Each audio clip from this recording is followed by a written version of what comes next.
Beleza. Bom, pessoal, sejam todos bem-vindos ao primeiro seminário aqui que a gente vai fazer.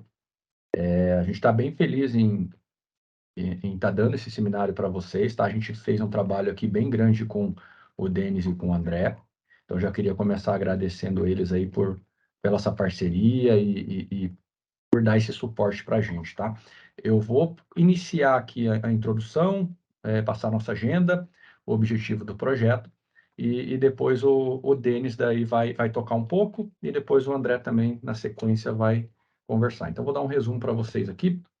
Essa aqui vai ser nossa agenda hoje, tá? Então, a gente vai falar um pouquinho sobre o objetivo do seminário, vamos conversar sobre Python, Databricks, fazer um comparativo entre Pandas e PySpark, e vamos ter aqui um hands-on, onde a gente vai consumir dados da API da SpaceX. E no último slide nós temos ali os links e a documentação que nós geramos. Então, dando início aqui ao nosso objetivo, no início do ano nós conversamos os 3 heads, e o nosso objetivo era fazer um projeto que englobasse todos os 3 pilares que a Kickspert tem, que é engenharia de dados, ciência de dados e análise de dados.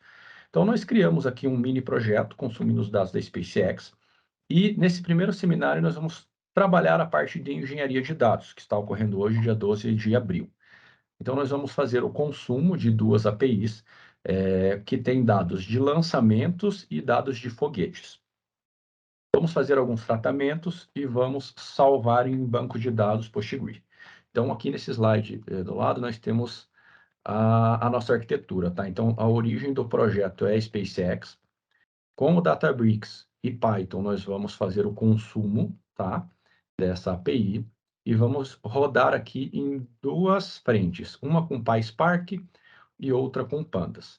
O resultado desses 2 scripts, eles vão salvar em um banco PostgreSQL, para nos próximos seminários ali de ciência de dados e de análise de dados, eles darem prosseguimento e fazer aí o tratamento, gerar um modelo e gerar um dashboard completo. Com isso, a gente vai englobar, né, os 3 principais pontos. Agora eu vou passar a palavra para o Denis, que ele vai falar aí um pouquinho de Python e dar sequência aí no nosso seminário. Boa. Nessa primeira parte aqui, galera, a gente vai falar um pouco sobre o Python. Aqui a gente tem um pouco do histórico da linguagem, né? Criada em 91, uma linguagem rápida, fácil, modular, você consegue criar classe, módulo, você consegue criar funções ali bem, uma forma bem tranquila. Eu acho que o Python, ele se popularizou basicamente por causa dessas características, né? Isso é uma linguagem bem tranquila de você criar um script, de você criar uma classe. Não inicialmente você precisa ter um jar ali igual Java, você precisa ter uma classe com método main, etc e tal. Então se popularizou bastante essa linguagem por causa disso, ela é bastante flexível, então do ponto de vista a gente pode desenvolver aplicativos web, parte de engenharia de dados, Spark, Pandas, inteligência artificial também, computação gráfica e também na parte de ciência de dados. Passar, Leandro. Bom, a gente vai falar também um pouco sobre o Databricks, né? O Databricks é uma plataforma de desenvolvimento para a parte de engenharia de dados, não só nisso, né? Você também tem a parte ali de cluster, configuração, Databricks Enterprise, se você pegar ali todas as features que ele tem coisas de log, gerenciamento de usuários. Então, é uma plataforma bem completa. É óbvio que a gente vai usar aqui a versão Community, né?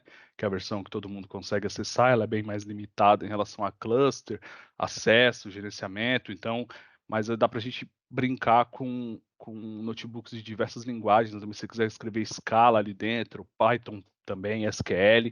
Então, a gente vai dar a parte de como é que vai ser a dinâmica aqui, né? Primeiro a gente vai falar de Python. Então, eu vou mostrar para vocês características básicas do Python, o que dá para a gente fazer com a linguagem.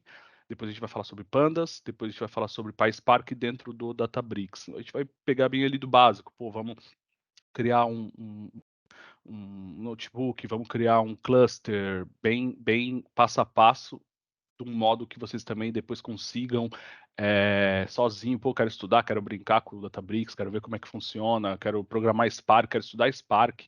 Você consegue fazer isso daí dentro do Databricks.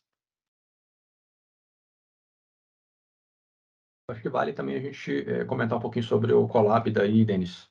Boa, boa. Também tem o Colab. O Colab, ele é uma plataforma do Google para desenvolvimento de scripts Python. Na verdade, ali você consegue escrever um notebook, você consegue exportar no mesmo formato do Jupyter. Então, você pode, vou baixar um arquivo, vou baixar o meu Colab e vou subir ele no meu Jupyter local. Você consegue fazer isso também. Então, é uma ferramenta. É parecido com o Databricks, mas do ponto de vista de um desenvolvimento rápido ali, de uma prototipagem, então é bem interessante. Toda essa parte inicial do Python, mostrando as características do Python em si, a gente vai usar o Colab, e para o Spark a gente vai usar o Databricks. Para o Pandas também vai ser o Colab. Perfeito. Então, aqui nós temos um comparativo entre o Pandas e o PySpark, que o Denis consegue dar um overview para a gente também. Sim, então, o Pandas basicamente, a gente tem aqui bastante informação para a gente tirar tanto da visão de PySpark quanto de Pandas, mas basicamente a diferença do uso do Pandas para o PySpark é geralmente a escala do dado. Geralmente, quando a gente tem um dado que necessita uma escalabilidade muito alta. Eu preciso de um cluster com 50 nós para poder processar 50 terabytes de dados. Estou dando um exemplo aqui bem por cima, mas aí eu vou usar o Spark. Cara, um negócio que eu consiga rodar na minha máquina, que seja de uma API mais simples, uma API mais flexível, a gente pode usar o Pandas como... Tem também, dá para a gente entrar no detalhe, não nesse seminário, mas Pandas também hoje já tem outras capacidades de uso em processamento em larga escala, tem o Desk, tem outras libs que você consegue usar em conjunto para poder ter uma escalabilidade maior em cima do Pandas. Mas geralmente, quando a gente fala em dados em alta escala, a gente usa o PySpark. Quando a gente tem dados mais simples, coisas que eu consigo rodar localmente, eu consigo fazer uma transformação, até um ETL também, dentro do Pandas local, eu vou usar ele, entendeu? Perfeito. Então, pessoal, eu vou dar aqui agora o último slide antes da gente começar. Nós vamos implementar duas integrações consumindo os dados da SpaceX, que são dados de foguetes e de lançamentos, tá? Nesses dois links, nós temos as informações e os JSONs de exemplo de como que vem o resultado dos dados, tá? Nós vamos usar o Databricks para fazer o processamento de consumo, tratamento e salvamento no banco de dados. Eu vou abrir aqui para vocês os links para nós dar um overview, tá? Então, no primeiro link, a gente tem os dados de Rockets. A API, essa aqui é o site da própria SpaceX, tá? Ele é em cima do Postman e tem vários tipos de dados. Nós escolhemos dois, né? Então, que são os Rockets. Aqui a gente já tem um detalhe de como que funciona aqui a URL, os parâmetros, né? E na parte lateral aqui direita, nós conseguimos aqui clicar nesse botãozinho e já ter um exemplo do que vai vir de dado. Então, nós temos aqui ó, o ID do foguete, se ele está ativo, quantos estágios ele tem, né? E temos um detalhamento muito amplo de campos. Nós vamos importar todos esses campos para o banco de dados, tá? Então, a gente vai ter exatamente uma cópia do que tem aqui no PostgreSQL. Na segunda API de lançamentos, né? Então, segue o mesmo padrão de documentação, e se você clicar aqui na parte de ver mais, ele tem todos os detalhes. Então, vai ter qual que era o foguete, quando que foi o lançamento, a data, se foi um sucesso ou se foi um fracasso, né, uma falha, o lançamento. Então, eles têm aqui vários detalhes, tá? E também, novamente, nessa API, nós também vamos importar todas as informações. Perfeito?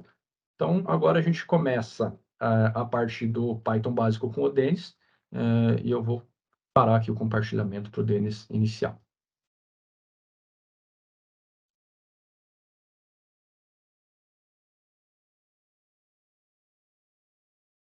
Se estiverem vendo aí, vocês me avisam.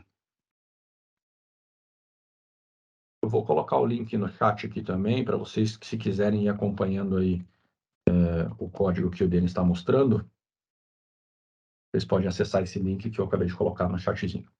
Boa. Já apareceu aqui, Denis, pode continuar. Então, basicamente, galera, eu criei aqui alguns tópicos de introdução do Python, são coisas que são bem simples aí com relação à linguagem, bem básicos, estruturas bem tranquilas para a gente poder entender como que que a linguagem funciona. Eu coloquei aqui, primeiramente, a declaração de variáveis. Como que se declara uma variável no Python? Basicamente, você não, diferente de muitas outras linguagens, você não precisa tipar a variável, você coloca você faz a atribuição do valor da variável com o valor e ele infere qual é o tipo de variável que você está setando. Eu vou executar cada célula aqui para vocês irem tendo um resultado do que está acontecendo. Aqui acho que basicamente não tem, porque não está funcionando aqui. Ele primeiro, quando a gente fala do Colab, ele primeiro tem que iniciar o ambiente, né? Então a primeira execução sempre dá uma travadinha. Basicamente, os operadores básicos, né, do Python: somar, subtração, divisão, multiplicação, módulo, geralmente são os operadores mais úteis aí na criação de operações matemáticas, né? Essa criação de lista, que é uma estrutura também bem básica do Python. Cara, lista a gente sempre vai usar em vários contextos, até para iterar dados, para poder fazer uma lógica de loop. Basicamente, a gente usa lista para isso. Aqui eu coloquei várias formas de se acessar uma lista, né? Aqui eu estou acessando o primeiro índice da lista, começa em 0. Quando você coloca um valor negativo, você acessa de trás para frente o valor, né? O valor, último valor aqui, o -1. E você pode fazer um slice também do valor da lista, pegando apenas um intervalo ali do que a gente tem na lista, né? Aqui uma célula falando sobre essa parte de lista. A gente, como eu adiciono um valor na lista, como eu removo um valor dessa lista. Como trabalhar com a parte de tuplas, né? Tuplas também, geralmente quando você conecta num banco de dados, esses valores retornam, falando, por exemplo, do drive do PsychoPG, ele retorna para a gente um valor como uma lista de tuplas, né?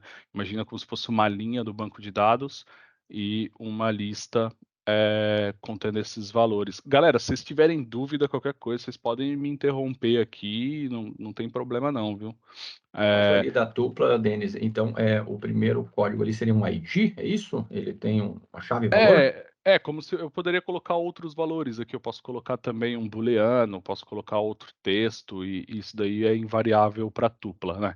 Não precisa necessariamente seguir um esquema fixo, mas eu coloquei aqui com um exemplo como se fosse um ID e um nome, entendeu? E aí eu adicionei essa variável setada, que é uma tupla, dentro de uma outra lista de tupla com uma outra tupla gerada de maneira manual.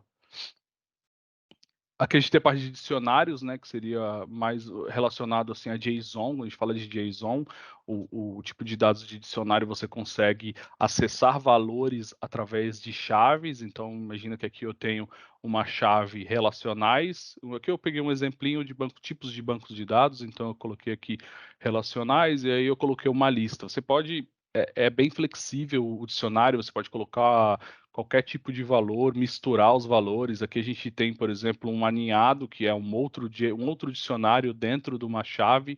Então você consegue retornar esses valores. É bastante útil na hora que você vai fazer algum tipo de configuração, algum tipo de... Imagina que eu tenho variáveis que são passadas para o meu script. O dicionário é bastante útil nesse tipo de case. Aqui eu falo sobre um pouco de laço, né? Como eu posso fazer um for dentro de uma lista. Ele automaticamente entende que dentro de L1 eu tenho 5 valores, e aí ele vai fazer essa impressão desses valores conforme a gente vai fazendo a função print aqui, que é a função mais básica para a gente poder imprimir valores na tela. Eu posso também, se eu colocar um valor aqui no final, por exemplo, colocar aqui L1 só para vocês verem, mas o próprio Colab, ele retorna o último valor na tela também para a gente ter uma visualização do objeto que você está querendo mostrar. Eu coloquei um exemplo de lista de lista. Imagina que a gente tem uma lista multidimensional, né, com com 2 itens aqui. Eu quero imprimir esses valores de lista tem tanto o L1, o print ele aceita multi-argumentos, então, se eu quiser colocar aqui, se tiver 10 campos dentro dessa lista interna, eu consigo colocando aqui dentro e ele vai mostrando para mim, acessando, para cada lista dentro desta lista de lista, eu quero o valor 1 da lista e o valor posição 1 e posição 0 dessa lista interna. A gente tem a função enumerate, caso a gente precise fazer algumas uma indexação da nossa lista. Imagina que eu preciso, por algum motivo, saber qual é o índice da minha lista, eu preciso saber qual é o valor do índice para aquele item da lista, então a gente usa o enumerate para isso. O enumerate, ele retorna um iterable, então eu consigo jogar em duas variáveis, eu não preciso colocar só uma. Se eu colocar aqui apenas uma variável, ele vai me retornar só o índice, que é a primeira. Se eu colocar as duas, ele me explode os dois itens que são retornados. Aí você vê aqui no exemplo que ele está retornando tanto o índice quanto a posição do array que está dentro dessa lista L1. Aqui eu estou usando um while. Um while geralmente a gente usa quando precisa fazer. Geralmente a gente não usa o while dessa forma para somar, geralmente a gente usa a lista mesmo para poder fazer essa iteração entre uma variável, mas o while ele é usado bastante em cases que a gente precisa rodar loops eternos. Então, imagina, ele recebe aqui um valor booleano. T é diferente de F? Se for diferente, ele continua rodando até que a condição se torne falsa, né? Se eu colocar aqui, por exemplo, o booleano direto, essa lista ela vai ficar eternamente rodando. Então, às vezes, imagina que um processo que você precisa bater nele a cada 5 segundos, e aí você, enquanto não te retornar uma resposta adequada, você quer que continue batendo lá. Então, o while true nesse contexto é bastante útil, né? Aqui a gente usa a parte de condicionais, né? Como usar um if, como usar uma estrutura condicional, um if ternário também. A gente tem aqui, o if basicamente é uma pergunta, né? Se essa condição for verdadeira, faça tudo que tiver aqui dentro. Senão, ele vai fazer o que está aqui fora, né? Então aqui, por exemplo, eu posso usar o input, que é uma outra funçãozinha que eu estou usando aqui, que no Colab funciona bacana, que você consegue imputar um valor manual pelo teclado. Então você consegue colocar aqui certinho e ele consegue dar uma resposta com base no if. Se eu chegar aqui e colocar um valor menor, ele vai simplesmente retornar que é um valor menor. Então, basicamente é isso. E Denis, em algumas linguagens eu vi ali que tem uma opção chamada else if. No Python tem essa opção também? Tem. No Python a gente usa o elif. Eu posso colocar aqui um elif, aí x menor que 5. Aí você pode colocar a sua condição aqui dentro para poder atender. E aí você pode encadear isso. No Python 10, se eu não estiver enganado, agora no 3.10, você tem a opção de usar um pattern mapping, que é uma estrutura de verificação de condição sem precisar fazer ifs encadeados, entendeu? Então você consegue fazer de uma forma mais melhor escrita, podemos dizer, né? E uma outra Aqui, dúvida, na questão ali da indentação, ele tem algum padrão também? Porque eu lembro que tem uns boa. ifs que você coloca abre chaves, fecha chaves, sabe? No Python é um pouco diferente, né? Sim. No Java a gente usa as chaves para poder identificar um bloco de código. No Python a gente não tem esse recurso. Então o que a gente faz? Toda vez que a gente quer dizer que um bloco de código pertence a uma raiz, por exemplo, nesse caso aqui, esse bloco de código pertence a essa condição. Esse bloco de código pertence a essa. E a gente usa o espaçamento, que tanto pode ser por tab quanto por espaço. Então, geralmente são 3 espaços. Tem também eu não sei se eu coloquei aqui, mas tem também as regras de nomenclatura, tanto para variáveis, para funções, que é bastante interessante dar uma olhada. Se eu não me engano, é a PEP 8. Que é essa tutorial aqui de convenção de nome, é bastante interessante ler. Tem também, você pode instalar bibliotecas para poder verificar o seu código, se ele segue a PEP8, mas eu acho que imagino que isso aqui a gente consiga pegar num próximo seminário aí, pegar do zero, criar um projeto, Poetry, aí é mais interessante. Aqui como fazer um if ternário, ou um if, uma única linha, você não precisa fazer dessa estrutura maior aqui. Imagina que você tem um if que é bem simples, não precisa algo tão complexo, e você precisa retornar esse valor para uma variável. Se ele pergunta assim, ó, você vai retornar x se x for menor do que y. Se não for, retorna y. Então essa vai ser a pergunta gerada por essa expressão. Se eu chegar aqui e colocar aqui, ó, 30, ele vai me alterar o valor que está sendo retornado. Aqui no caso ele está retornando o menor sempre. E também a expressão AND OR, para você poder fazer outras perguntas dentro do seu if. Imagina que eu preciso fazer duas perguntas. Aqui nesse caso eu estou perguntando, o x ele é menor do que y e t. T já é um booleano, porque geralmente o if ele recebe um booleano. Então, quando você coloca o AND, ele pergunta, isso é true e isso é true? Ou isso é true ou isso daqui é true? Entendeu? Então são encadeamentos de perguntas, né, para dentro do if, e aí ele vai entrar na condição se nesse caso aqui é se essa condição for verdadeira e se essa for verdadeira, esse t. E aqui no caso é o contrário, né? É se essa condição for ou se essa daqui for verdadeira. Se uma das duas for verdadeira, ele entra na condição abaixo. Tem o in também. O in a gente usa, que nem eu usei lá em cima, em listas, para você poder fazer a verificação também. Você faz o in no for para poder fazer a iteração, mas você também pode usar ele no if para perguntar se esse valor existe dentro de uma lista. Então aqui basicamente ele está perguntando, 3 está dentro de L, dentro dessa lista? E aí ele retorna, 3 está dentro de L. Nesse Aqui é caso, como. então, ele aceita mais de um tipo É que que nem tem a string, tem um booleano e tem um inteiro ali. sim, a lista ela é agnóstica com relação a tipo. Se eu não me engano, tem como você criar listas tipadas, mas nesse caso aqui você está criando apenas uma lista. Então eu não necessariamente preciso ter itens do mesmo valor dentro de uma lista padrão, entendeu? Então eu Mas posso mudar aqui para x, por exemplo, e aí ele vai.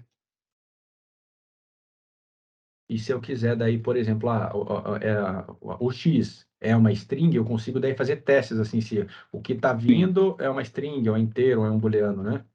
sim, você teria que usar a função type, perguntar qual é o tipo. E aí ele vai retornar para você. Por exemplo, se eu fizer aqui, ó. Aí ele fala, ó, é um str. Aí se eu mudar aqui para o 1, que é a posição ali do 3, ele vai falar, é um inteiro. Aí você vai ter que fazer essa verificação nesse estilo aqui, se eu não me engano. Retornou true, tá vendo? Ele sempre, essas expressões, quando você usa operadores in, operadores igual, ele sempre vai retornar um booleano para você. Você pode setar isso daqui também numa variável. E aí você coloca a variável aqui para ele retornar um valor. É bem flexível nesse ponto. Aqui tem a parte de funções, como criar uma função padrão. Eu posso criar uma função, definir sempre usando a palavra reservada def, nome da função, e seguindo aquele mesmo padrão de indentação. Tudo que tiver indentado naquele bloco, ele pertence a essa função. Então, assim, essa função aqui ela recebe 2 valores, eu converto eles para inteiro e retorno ele a soma desses 2 valores. Então, nesse caso aqui, vai dar o 14 ali. Se eu alterar aqui, ele vai retornar conforme os valores da minha variável. A gente tem funções também que se cria com valores padrão.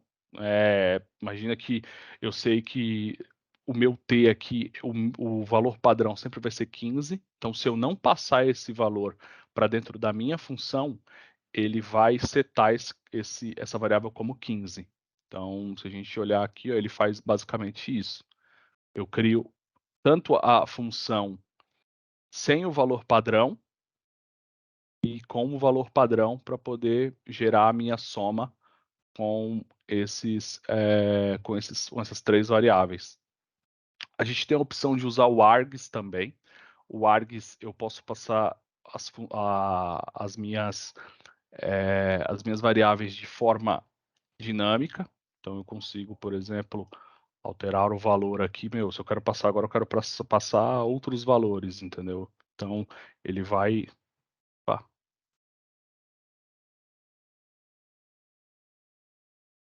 Ele está reclamando porque aqui. Espera aí. Ele estava usando a função de cima, tem que usar de B3. Então aí ele vai printar cada valor que entra dentro do args. A gente tem também o cowargs, que não necessariamente você precisa nomear como cowargs, o nome nem args, e são convenções do próprio Python. Você geralmente, quando tem uma variável desse tipo que você segue, por exemplo, no caso do args, você põe um asterisco, e no caso do cowargs, você coloca 2 asteriscos, para poder, no caso do cowargs, você recebe um dicionário e ele vai gerar esses valores com formato de um dicionário. Desconectou aqui o ambiente. Deu erro, acho que ele caiu. Mas basicamente ele recebe todos os valores que eu coloco aqui e vai alterar aqui, que eu acho que ele pegou de cima. Ele repetiu por algum motivo, deixa eu ver aqui.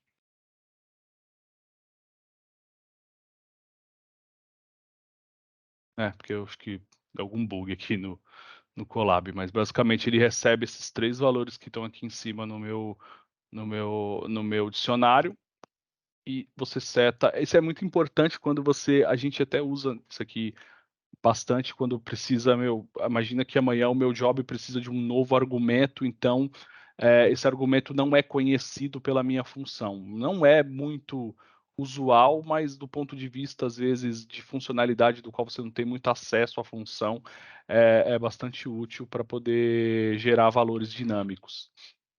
Aqui eu coloquei uma seção de definição de strings, de como lidar com strings, né? Às vezes não é uma tarefa tão trivial. Você tem uma string simples, você consegue gerar com aspas duplas. Com 3 aspas duplas, você consegue gerar uma string multilinha. E uma string formatada. Tem outros modos também, tem como você colocar aqui, se eu não me engano, uma formatação também para poder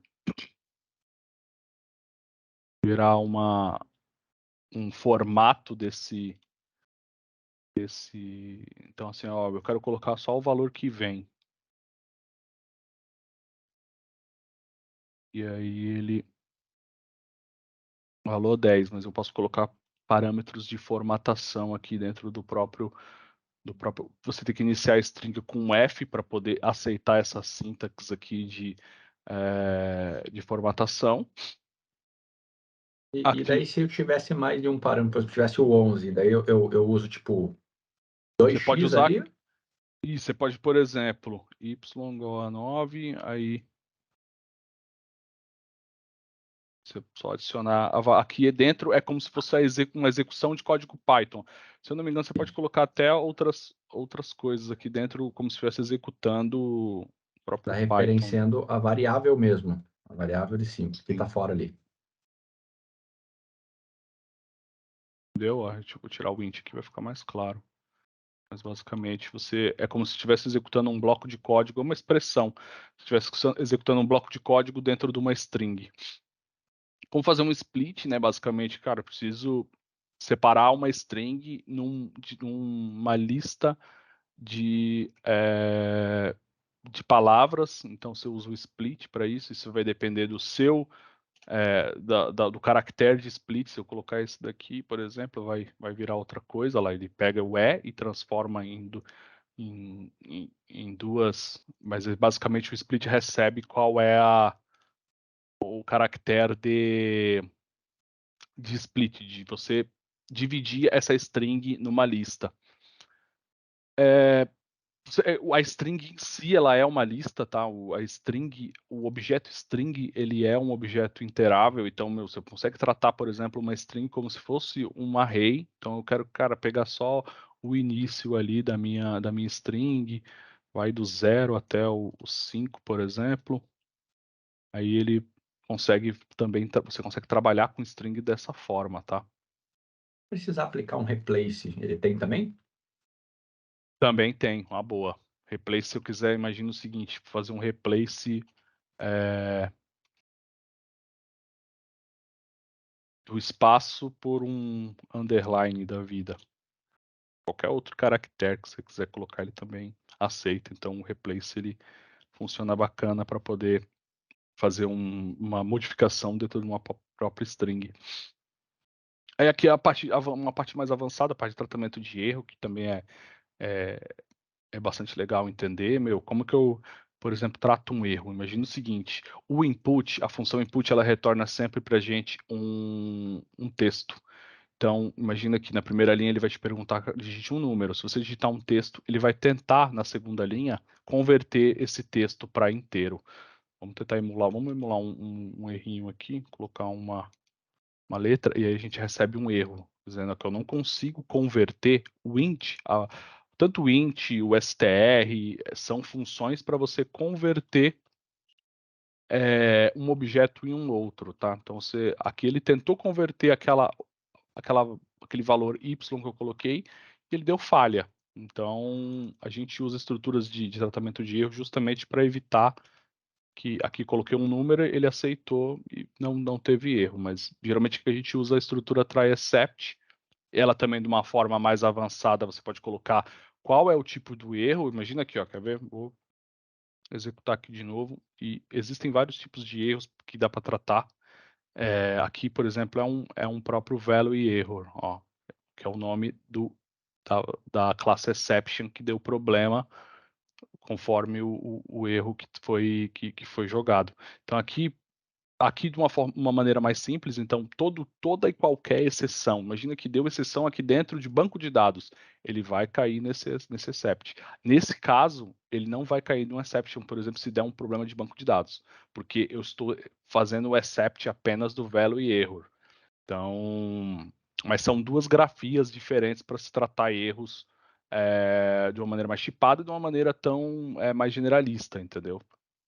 Então aqui, por exemplo, quer ver, ó, se eu pegar aqui e colocar um E, aí, em vez de aparecer esse erro aqui horroroso, né? Até porque isso é questão também de usabilidade. Às vezes você está num script que você não quer que estoure um erro dessa forma. Você quer tratar esse erro, entendeu? Então, assim, eu vou mandar uma mensagem mais amigável. Eu vou pegar essa variável e vou gravar num log para dizer que você não quer necessariamente que a sua aplicação retorne um erro de falha, entendeu? Você quer que essa exceção seja tratado, por isso que é tratamento de erro. Você quer tratar esse erro para que o programa flua de uma maneira mais amigável, tanto para o usuário quanto para a aplicação que ele retorna, né?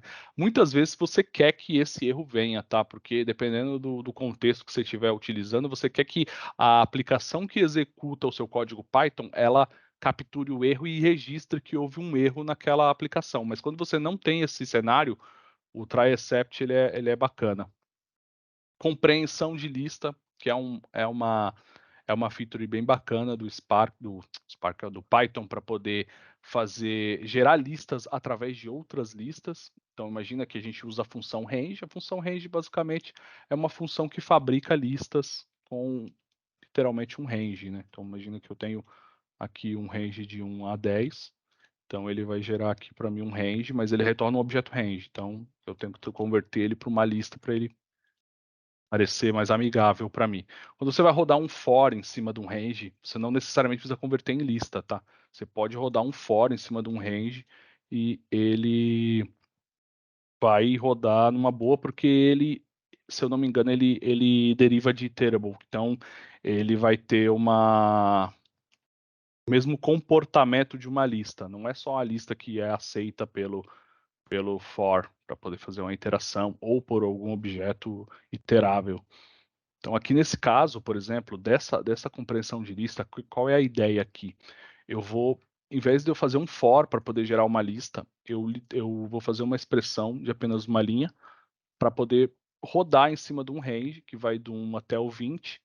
Então, o último step ele nunca executa, então ele não vai aparecer esse 21, ele nunca executa esse 21, ele para no 1 antes. E vou fazer um if dentro, tem um if aqui também. Ele pergunta se o módulo desse cálculo do i, que está na posição do range, vai retornar 0. Esse módulo ele é o resto, né? Ele faz a divisão da esquerda com a direita e verifica se esse cara vai retornar 0. Então aqui, basicamente, a gente só vai ter os números pares, porque eu estou dividindo por 2. Então ele vai aqui retornar os valores para a gente de 2. Dá para fazer a mesma coisa com o dicionário, e aí entra a compreensão de dicionário, que aí eu consigo gerar uma chave, um valor, fazendo a mesma que eu estou usando enumerate e range para poder fazer isso. Então eu crio uma lista, primeiramente, de 1 até 20. Eu quero o índice dessa lista, então ele vai retornar uma tupla com o valor do índice e o valor do range. E aí eu simplesmente faço a mesma grafia que eu fiz lá em cima para poder jogar tanto o índice quanto o número para duas variáveis distintas. Então aqui eu simplesmente altero o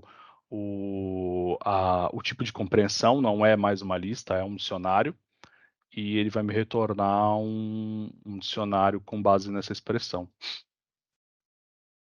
Bom, a gente tem aqui a parte de wraps, né, que são funçõezinhas básicas que a gente usa no Python também para poder criar listas, fazer filtros, reduzir às vezes alguma operação de uma string ou somar um número, então dá para fazer de uma maneira bem tranquila no Python.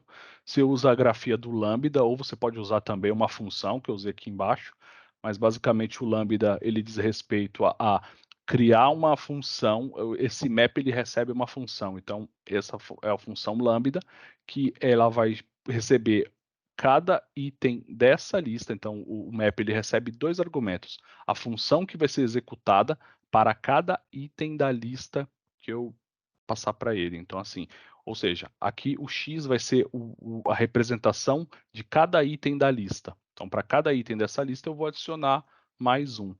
E aí ele gera esse valor, essa nova lista, porque ele retorna um item um objeto map. Então eu converti aqui em lista para a gente poder dar uma olhada nesse cara. Então, nesse Mesma caso, coisa. a Lambda ela simplifica. Se eu fosse fazer essa mesma operação, eu teria que fazer um for, talvez fazer alguma estrutura diferente, que ele teria muito mais linhas também, né?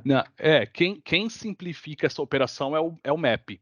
O Lambda ele simplifica a operação de se criar uma função. Então, assim, imagina que é o mesmo exemplo daqui, eu usei aqui embaixo. Então, sem usar Lambda. Então, o que eu fiz? Eu criei uma função chamada add, que vai representar, que vai receber um número e vai somar mais um. Eu simplesmente passo para o map a função, sem invocá-la, né? Eu passo o add puro, porque se eu mostrar o Python, até as funções elas são objetos. Então, se eu passar aqui no final o add para vocês, vocês vão ver que vai retornar um objeto function aqui, ó, entendeu? Então, ele recebe um objeto function e uma lista. E aí ele vai fazer basicamente a mesma operação, só que usando uma função. Os dois modos são corretos, mas esse modo aqui é um modo mais simples de você escrever, às vezes, uma expressão que represente uma função. Dependendo do case, assim, se for algo muito complexo, algo muito difícil de ser feito numa lambda, aí não vai ter para onde correr mesmo, vai ter que fazer uma função. Aqui a gente tem a filter, né, que é uma função basicamente para filtrar. Ele usa um módulo igual lá em cima, e aí eu pego todos os múltiplos aqui de 10, 20, 30, todas as operações que, fazendo o módulo por 10, ele retorna 0 dentro de uma lista. Essa lista vai de 1 até 100, e aí ele vai retornar esse cara a cada 10 posições para a gente com os valores. Tem um reduce também, o reduce, se a gente quiser fazer uma operação de fato, reduzir uma string ou somar números que retornem. Imagina que aqui eu tenho uma lista de strings. Então, eu quero que retorne apenas uma string. Então, eu uso o reduce para poder fazer essa operação. Tá? O reduce ele é um pouco mais complexo, porque ele recebe tanto o valor inicial quanto o próximo. Então, ele vai fazer, ó, imagina aqui, ó, vamos pegar um exemplo bem didático. No começo aqui a gente tem o explicit e o is. Então, ele vai receber, ele vai alocar no x e no y. Ele vai concatenar o explicit mais espaço. Quando você faz operação de soma com string, ele concatena. Para o Python é uma concatenação, não é uma soma igual uma soma de número, tá? Então, ele vai concatenar com o próximo valor. Esse valor de resultado vira o próximo x e o y vira, por exemplo, aqui o better. Entendeu? Então ele vai fazendo essa mesma operação até o fim da lista e vai retornar para a gente aqui uma única string. Dá para fazer, por exemplo, com números. Eu tiro o espaço. Não preciso. E aí ele retorna essa lista reduzida que é no valor 6. Tem os geradores também. Os geradores eles são bastante úteis. O range, se eu não me engano, ele é uma operação, ele é uma lista geradora. Imagina assim, se você precisa fazer uma operação num array de 100 posições e para você não precisar criar todo esse array, você vai usar um gerador para poder acessar apenas o item que eu preciso no momento. Isso é muito útil para economizar memória e processamento de uma máquina. Então, imagina se eu rodar aqui uma única vez, eu vou tirar esse for, eu vou rodar aqui o mygen só uma vez. Então, né, peraí.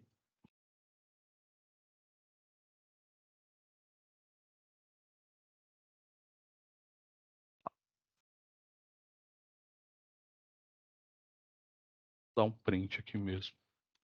Ele gerou.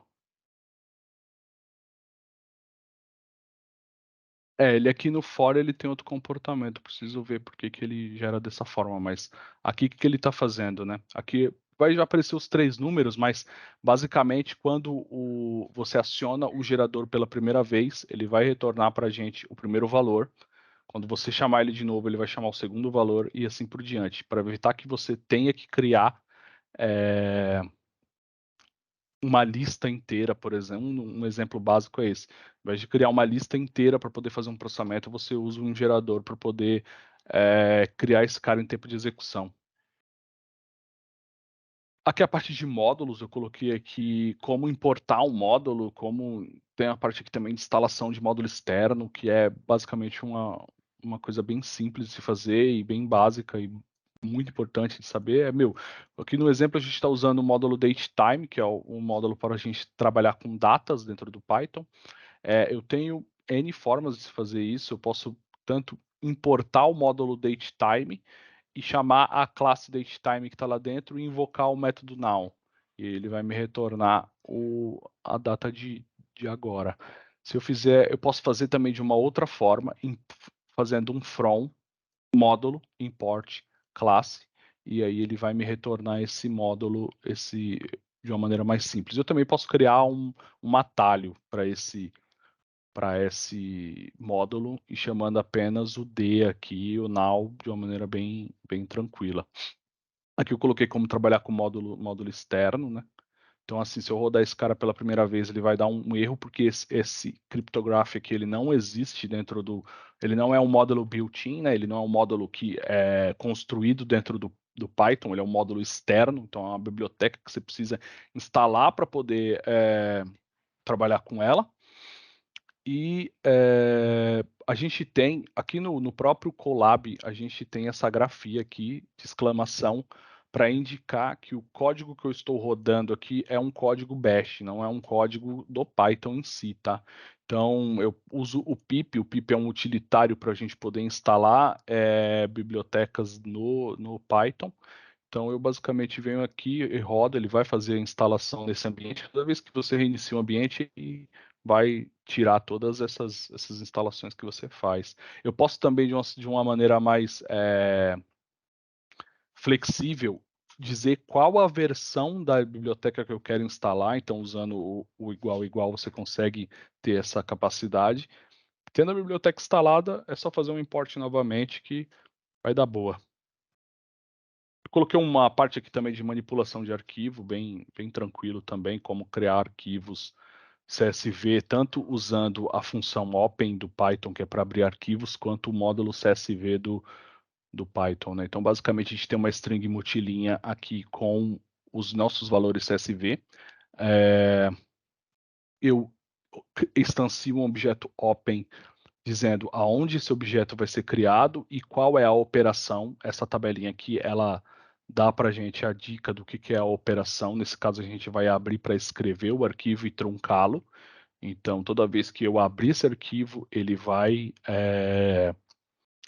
recriar esses dados, e aí eu posso simplesmente, pensando aqui como está bem já formatadinho, a gente pode já gravar como dentro desse objeto e mandar fechar. Sempre é importante mandar fechar quando estiver usando essa grafia aqui, porque senão o arquivo não vai nem ser escrito, o arquivo ele vai ficar aberto se esse código estiver em execução.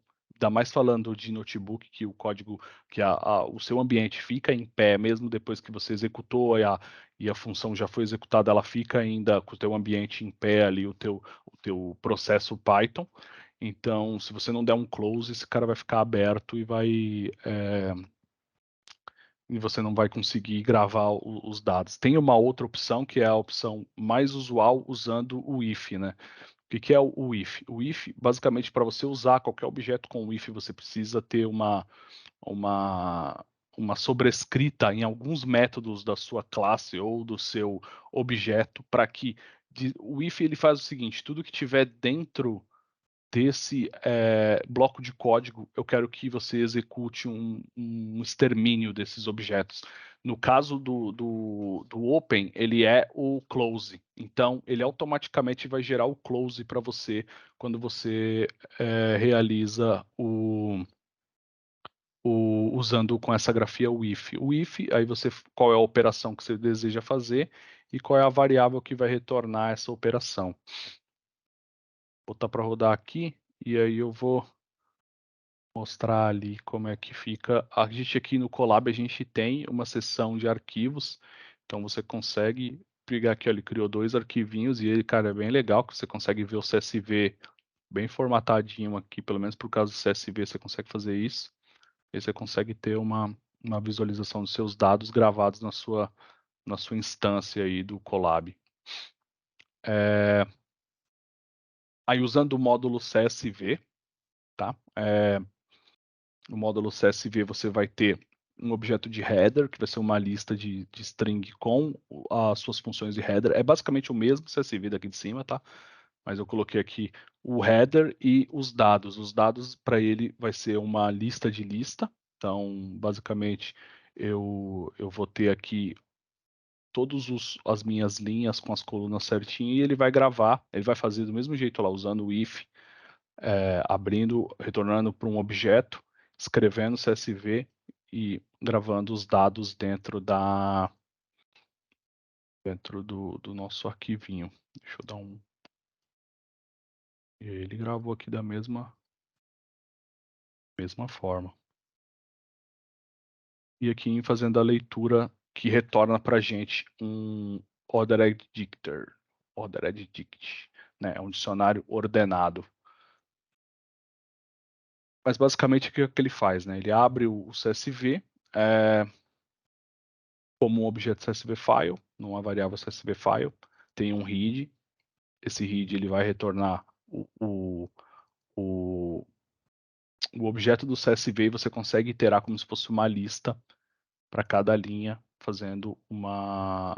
O que eu estou fazendo aqui? Primeiro eu estou jogando para dentro desse rows aqui fora, para poder depois mostrar na tela. Essa grafia aqui também é bem válida, tá? Com relação a de você criar uma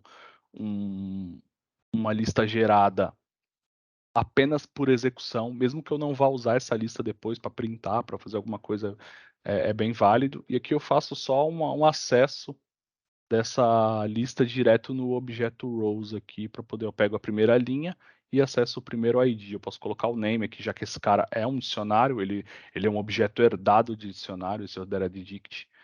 Então, basicamente é isso. Eu acho que é isso, galera. Aqui, questão de Python, eu acho que é Perfeito. Muito obrigado, Denis. perguntas. Isso, temos alguma pergunta, alguma dúvida? Eu acho que vale ressaltar que a gente passou o link no chat para vocês, então vocês podem também depois, até do seminário, acessar esse link e ir dando uma olhada no código, dá para executar o código também, e daí também se tiver alguma dúvida, você pode acionar aqui tanto o Denis quanto o André, né, para a gente estar esclarecendo, tá? Eu acho que agora, André, contigo, a gente vai começar então a fazer o hands-on aí da API da SpaceX. Beleza. Compartilhar a tela aqui já. Só me avisa se estiver vendo, por favor. Já apareceu aqui, André. Tá bom, então. Só organizar aqui a tela. Beleza. Então, aqui a gente... Não sei se vocês já estão ali com o Databricks aberto. Também dá para criar aqui o cluster já. Eu não sei se já no tutorial já estava incluso essa parte. Mas para criar o cluster é bem facinho. É só vir aqui em Compute, apertar em Create Cluster, colocar o nome e clicar em Create Cluster. Acho que ele vai demorar um pouquinho para subir o cluster, mas já dá para ir fazendo para a gente conseguir, para vocês conseguirem acompanhar aqui. Então, já vamos criar um notebook aqui. Colocar o nome. A gente pode... Tem várias opções de linguagem aqui no Databricks. Vamos escolher Python mesmo. O nome do meu cluster é seminário, né? Daí vocês coloquem aí o cluster que vocês acabaram de criar. E é só apertar em Create. Aqui nessa primeira célula aqui do Databricks, nesse notebook nosso, a gente vai começar já fazendo a parte de instalação de algumas bibliotecas externas que a gente precisa. Então, para você conseguir executar o comando de instalação aqui, você precisa colocar uma exclamação pip 3, para falar que é a versão 3 do Python. E daí digitar install flatdict, que é uma biblioteca que a gente vai usar para a gente fazer uma redução de dimensionalidade de dicionários. Vou explicar isso melhor mais para frente. Também vai precisar da biblioteca psychopg2-binary na versão 2.8.6 e também a biblioteca skl-alk. Aqui, para quando você quiser instalar mais de uma biblioteca, é só dar um espaço entre elas aqui que ele vai instalar sequencialmente. Então, já pode executar aí. Ele vai dar aqui que eu já instalei antes, né? Nos testes que a gente estava fazendo. Mas para vocês, provavelmente vai ter uma lista de execuções aqui que ele avisando que instalou as bibliotecas, né? Também aí, o Leandro, se puder mandar no chat esse collab aqui, que a gente tem já algumas coisas prontas para também reduzir um tempo do nosso seminário aqui. Opa. Aqui eu já vou colocar aqui a minha classe que vai fazer a parte de consumo das APIs do SpaceX. Já vou executar aqui. Mas antes disso, antes de continuar a execução aqui, vamos dar uma olhada ali nos dados, então, que o Leandro mostrou. A gente tem aqui duas APIs, né, dois URLs aqui que a gente vai consumir. Uma referente aos launches, que é os voos que eles foram lá para o espaço. E para vocês, quando vocês acessarem essa URL aqui, provavelmente não vai estar formatado, vai estar bem estranho.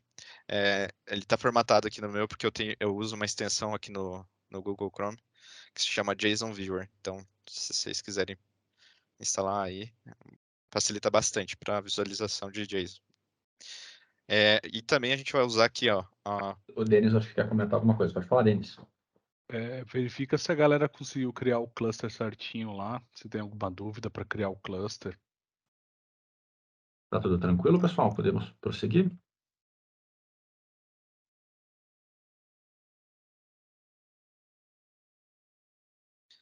Consegui, aqui eu consegui. O microfone estava travado aqui, perdão.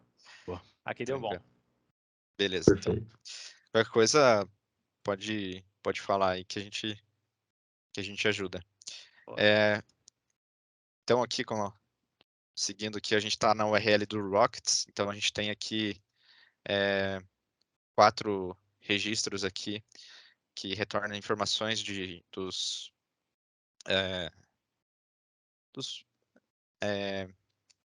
fugiu o nome. Como é que é Rockets? Dos em português? foguetes, né? Dos foguetes, exato.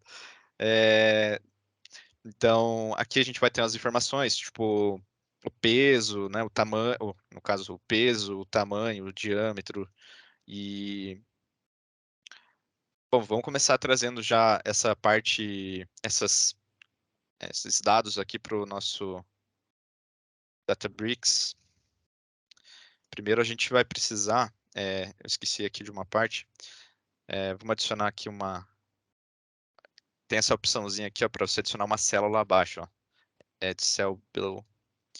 Aqui a gente precisa importar algumas bibliotecas também que a gente vai usar, que a nossa classe de API Consumer ali vai utilizar. Então pode vir aqui e colocar import requests, também dá para colocar tudo na mesma linha, dá só colocar uma vírgula, e requests, JSON e a flatdict que a gente instalou na célula acima. Beleza? Executado. Para você executar aí para a célula lá de baixo, é só dar Shift Enter, né? Ou você pode vir aqui e apertar no Play aqui que tem na direita em cima da célula. Beleza, a classe que foi criada. Primeira coisa que a gente precisa fazer, eu já passo aqui para cima o que cada função dessa classe faz.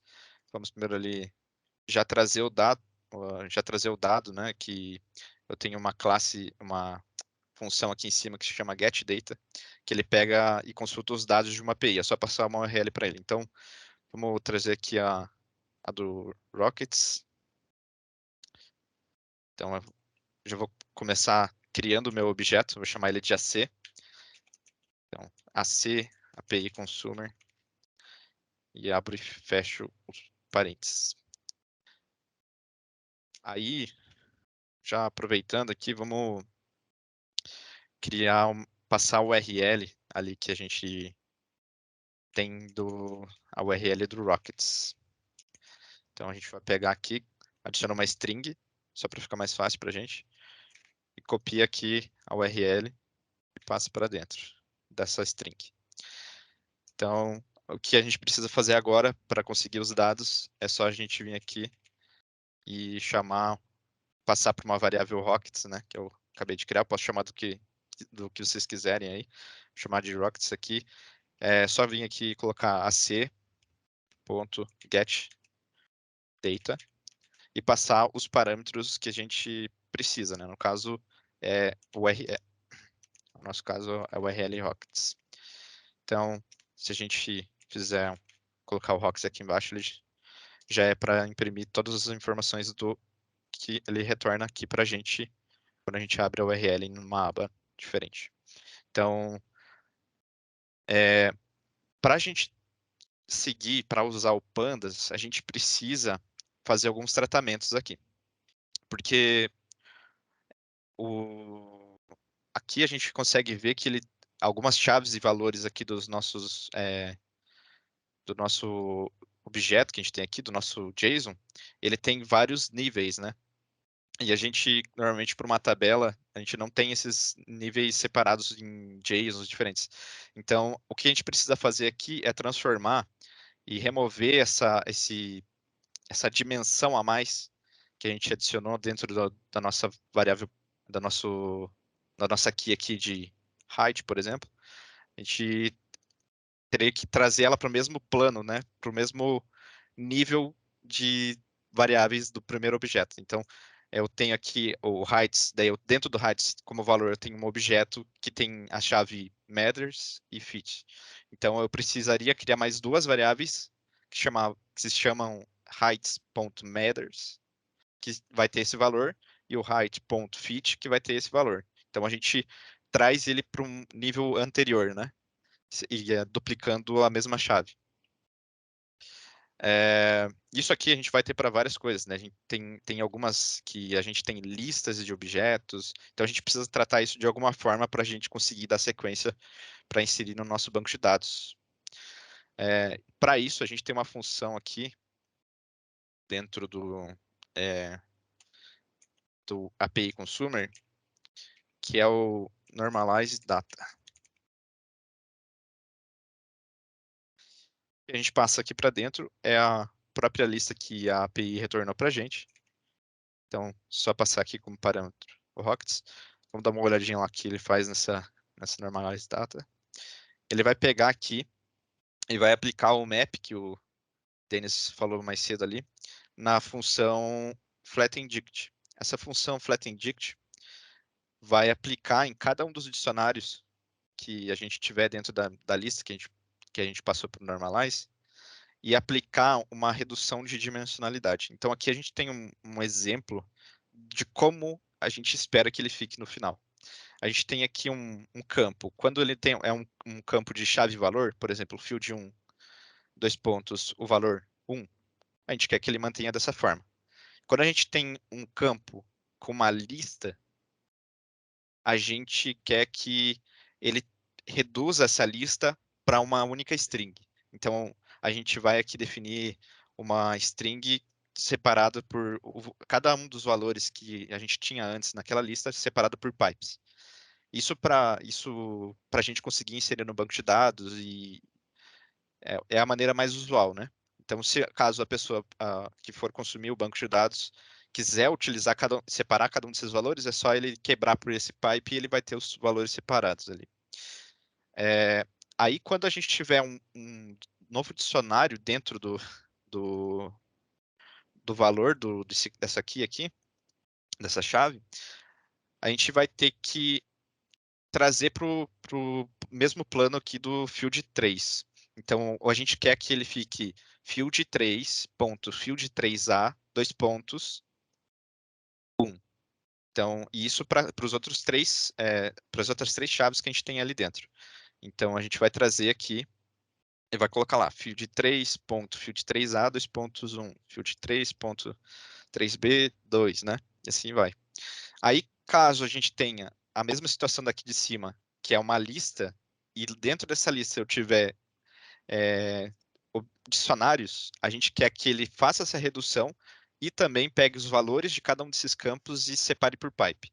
Então, a gente vai lá, pega o field 4a, 1 pipe 4. Né? Então, se a gente for ver aqui no field 4, a gente tem uma lista que tem o field 4a, que tem o valor 1, e daí no outro dicionário que a gente tem nessa lista, a gente tem de novo o field 4 se repetindo aqui, só que agora com o valor 4. Então a gente quer separar isso, trazer para esse mesmo plano e mesmo assim separar os valores ali dentro com pipe numa única string. E assim, isso também vale para quando eu tiver uma questão aqui que eu posso ter um dicionário e dentro desse dicionário eu ter mais uma chave, que dentro dessa chave eu tenho mais um dicionário. Então, a gente quer trazer, independente de quão para frente for ali, a gente quer trazer tudo para o mesmo plano, para a mesma dimensão aqui, vamos dizer assim, para a gente conseguir visualizar isso num banco de dados. Então, nesse caso aqui, que a gente teria como se fosse uma árvore, né? Então, se a gente tivesse entrasse no field 5 e daí entrasse no 5A, no 5A1, a gente quer que ele fique field 5, ponto field 5A, ponto 5A1. E é assim que ele vai tratar ali dentro, né? Aí só um ponto, né? Isso aqui ficou dessa forma e como que a gente desenvolveu isso, né? Foi na tentativa e erro. A gente pegou, carregou, falou, como é que a gente visualizou, como que a gente quer esse dado, né? E a gente ia printando ali na tela, executando e falando, preciso tratar essa informação. Preciso reduzir essa dimensão aqui, trazer para o mesmo nível do field 3. Beleza. Então, tem uma função que faz isso? Já, né? Normalmente a gente busca soluções que já existem ao invés de desenvolver do zero. Então, a gente tinha o FlatDict, ele fazia essa parte de reduzir essa dimensão. Só que beleza, só que ele não tratava, por exemplo, ele não tratava listas. Como é que a gente faz para tratar a lista aqui? Vamos separar por pipe numa string? Beleza. Faz ali desenvolve uma função nova que faz esse tratamento, que no nosso caso é o Flattening Data Records, que ele vai pegar e ir separando por pipe as strings e tentando fazer tudo para tratar, para ter esse resultado que a gente esperava, né? Então, o que eu recomendo para vocês é primeiro sempre visualize o que vocês precisam, façam tenta aplicar ali de qualquer forma, né? Vai tentando, né? Tentativa e erro. Quando funcionar, aí sim pega e transforma numa função, transforma numa coisa mais legível. Principalmente quando a gente fala ali em trabalhar com códigos em empresas, onde tem mais pessoas que vão trabalhar, é bem importante você refatorar teu código, melhorar ele, deixar mais legível, adicionar comentários para que a pessoa que quando for dar manutenção no teu código, for adicionar alguma coisa nova, ela não sofra tanto para entender o que você fez, né? Então, passando aqui, então, a gente aplicou ali o Normalized Data. Vamos ver como é que ele vai retornar para a gente. Só vamos comparar aqui com o que a gente tem aqui nessa aba. A gente tem aqui, por exemplo, vamos pegar um dos primeiros, o diâmetros aqui. Dentro de diâmetro, a gente tem matters e fit. Então, o que a gente quer aqui é que ele seja adicionado 2 campos, com diameter.fit, 2 pontos, 1.68, e diameter.fit, diameter.matters, 2 pontos, 1.68, diameters.fit, 2 pontos, 5.5. Então, a gente vai aplicar ali e vamos ver se ele retornou dessa forma. Então, vamos achar aqui, diameters.meters, 1.68. Então, essa redução ali, o que está no comentário aqui, ele se concretizou aqui no nosso Rockets, aqui na nossa normalização que a gente aplicou. Aí, beleza. Agora a gente já tem a parte de uma lista como objeto normalizado, uma lista com dicionários normalizados dentro do que a gente pegou da API. Agora o que a gente precisa é trazer o pandas, né? Para isso a gente vem aqui e escreve assim, port pandas spd. Esse SPD é mais uma nomenclatura padrão que você vai encontrar em quase todos os códigos pandas que você for ver, tanto na internet, nas empresas. É uma convenção, né? Então, sempre quando a gente vai importar o pandas, a gente coloca SPD, assim como no NumPy também, né? Então, normalmente no NumPy ficaria NumPy SNP. Mas isso aí também independente. A gente pode só importar pandas e se chama pandas, mas por convenção a gente coloca PD, né?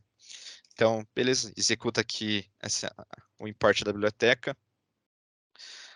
E para transformar no data frame, essa parte do Rockets, a gente vai ter que só dar um nome aqui para o data frame, então df underline Rockets.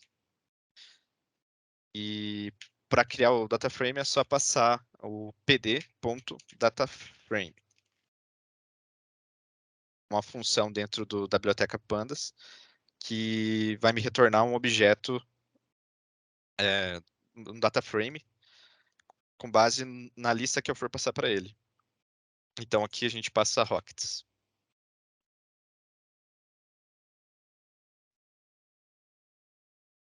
Então, a gente já vai criar e printar ele aqui na tela.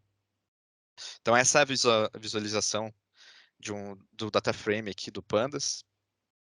Vocês podem ver que ele pegou todos esses essas chaves e transformou ela em colunas.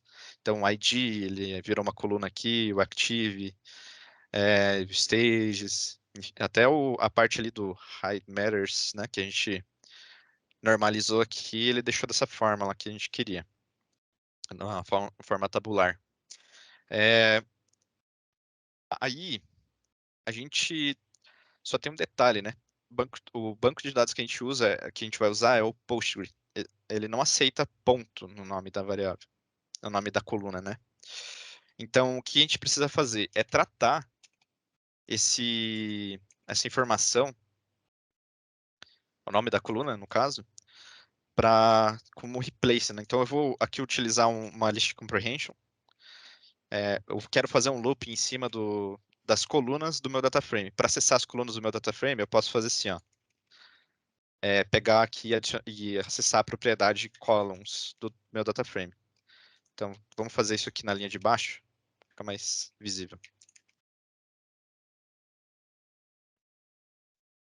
Ops.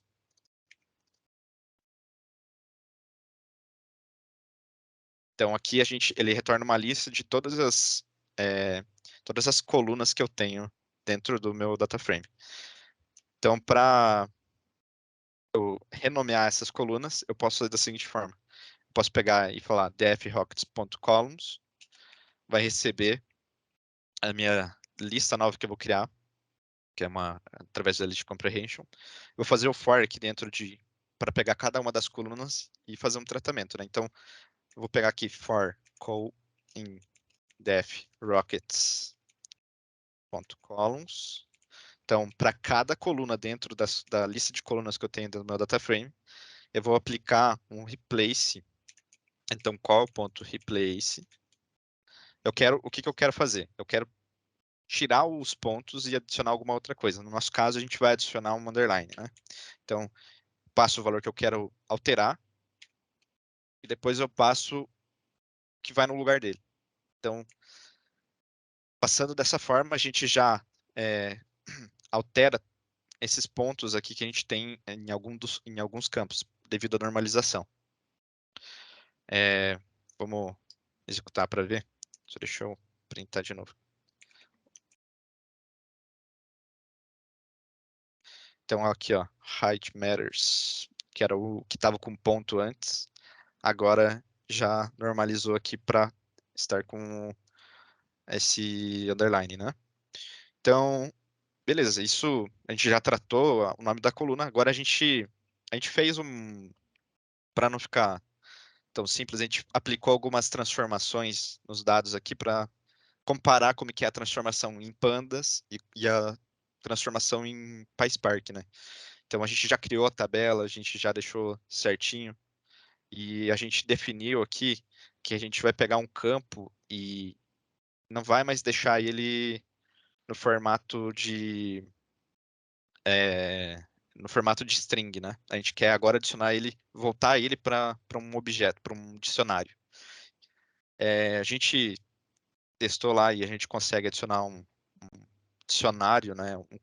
Uma coluna do formato dicionário dentro do Postgre, mas não é muito usual, né? Que é mais para fins didáticos, né? Então a gente vai usar as colunas. Eu quero mostrar para vocês aqui. A gente vai usar as colunas payload weights underline kg e a lb, ou seja, o peso em libras e em quilos dos foguetes. Então, hoje a gente tem aqui cada registro aqui com suas respectivas pesos. Então, para os registros 1, 2 e 3, né? Se a gente for ver aqui, então vamos tirar o ID1 e vou abrir o ID2 aqui. Em payloads weights, a gente tem aqui o quilo é uma lista, né, de pesos, e a gente transformou ela em um objeto de chaves, então é payloads weights kg.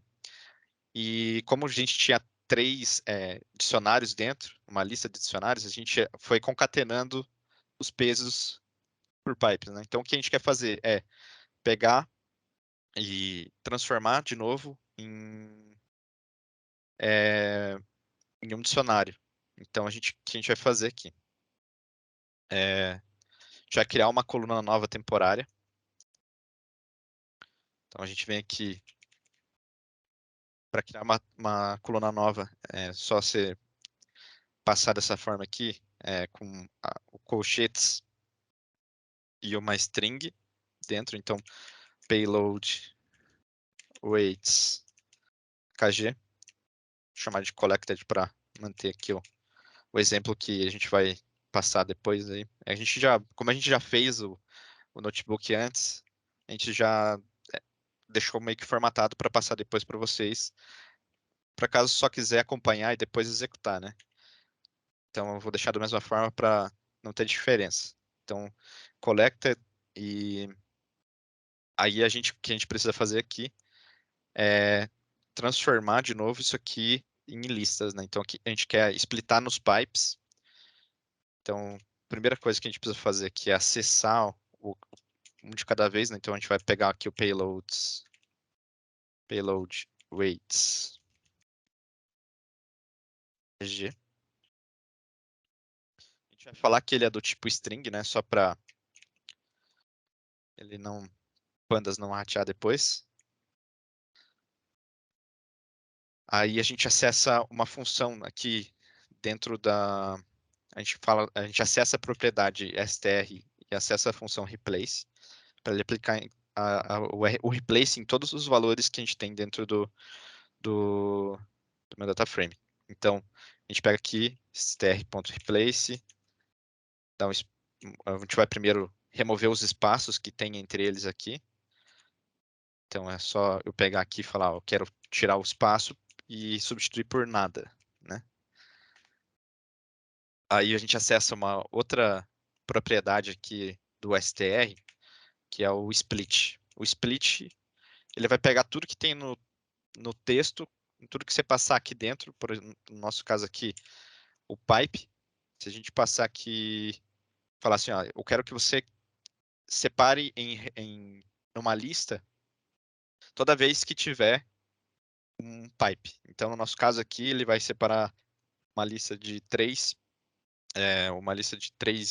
valores,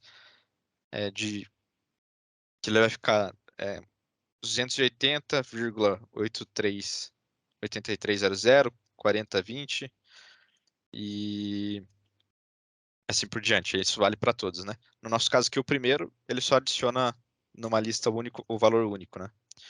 Então, vamos lá. Já deixa eu printar isso aqui embaixo. Ops. Esqueci de novo. Tá lá. Então, registro 0, 450, ele adicionou o único valor na lista. E aqui, depois, ele adicionou no registro 1, pegou aquela string completa lá e splitou nos valores que a gente tinha transformado antes, né? No normalized data. Então, agora o que a gente quer fazer é fazer para mais um campo aqui. Então, eu vou aproveitar que ele vai fazer a mesma coisa e só vou copiar aqui para cima e alterar onde tem KG para LB. Ele vai fazer a mesma coisa. Aí o que a gente precisa fazer agora é transformar isso num dicionário, né? Então, agora a gente vai adicionar uma nova propriedade, que é uma nova coluna dentro do data frame para receber esses valores. Então, payload weights collector. Aí a gente consegue adicionar, deixar numa única coluna tanto os valores de quilo e libra, né? Aí ele vai ficar dessa forma aqui. A gente vai ter que colocar df rockets Dá para copiar essa parte aqui de cima e ir adaptando, porque a gente precisa acessar essas duas colunas novas que a gente criou aqui para compor o nosso dicionário. Então, só vai substituindo aqui as colunas. Aí aqui no final dá um ponto to dict para ele transformar num dicionário. E a gente passa aqui a orientação que a gente quer que ele seja orientado a records. Existem outros tipos de orientação que você pode transformar, mas aqui, para seguir, não toma tanto tempo, vamos só executar aqui para vocês verem como fica. Depois, caso tenham dúvida, é só executar lá, né, a função toDict de um data frame. Aí vocês conseguem acessar tudo que ele consegue transformar aqui, né? No caso aqui é records. Vamos printar essa coluna aqui. Aí ele fica ele criou aqui um dicionário com os valores, né, de cada um. Então aqui eu tenho para o payload weights collected, eu tenho a chave payload weights kg collected, que é referente aos quilos. Aí depois ali eu vou ter o payloads weights lb collected, né? Aí a única coisa que a gente precisa fazer agora é que no banco de dados ele não aceita dicionários. O Postgre ele não aceita dicionários. A gente precisa aplicar uma transformação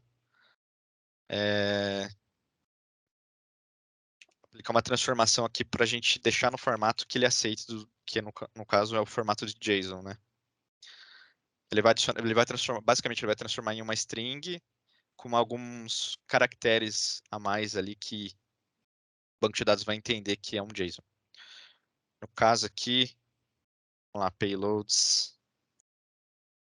A gente vai acessar a propriedade de novo, que é payloads. Dá para copiar, fica mais rápido. Aí, ponto apply. Ele vai aplicar alguma coisa, uma transformação, alguma coisa em cada um dos registros do meu data frame. Então, apply. Aí eu crio uma lambda, que o Denis falou ali antes também. Então, eu quero pegar no X, eu quero pegar cada um dos registros e aplicar a função da biblioteca JSON que a gente portou lá em cima, a função dumps, que ele faz aquela transformação que eu falei mais cedo, que ele vai pegar e transformar numa string, não vai ser mais um objeto dicionário, com alguns detalhes que o banco vai começar a entender. Eu não posso só simplesmente passar aqui, por exemplo, str, que se ele vai transformar em string, né? Bastaria fazer isso. Mas no caso, o dumps ele adiciona alguns caracteres a mais ali que o banco consegue entender. Então, vamos printar de novo aqui para vocês verem. Então, ó, continua da mesma coisa, né? Mas no banco ele vai entender. Aí, como esses campos aqui de cima, o weights collected, tanto para o quilo quanto para libras aqui, tanto para o KG quanto para o LB, a gente não precisa deles, porque eles eram, a gente só criou eles para adicionar dentro do payload weights collected. Então, para deletar de um data frame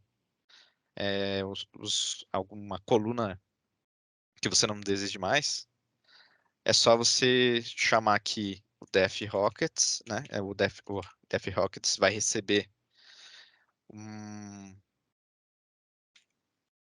função defrockets drop.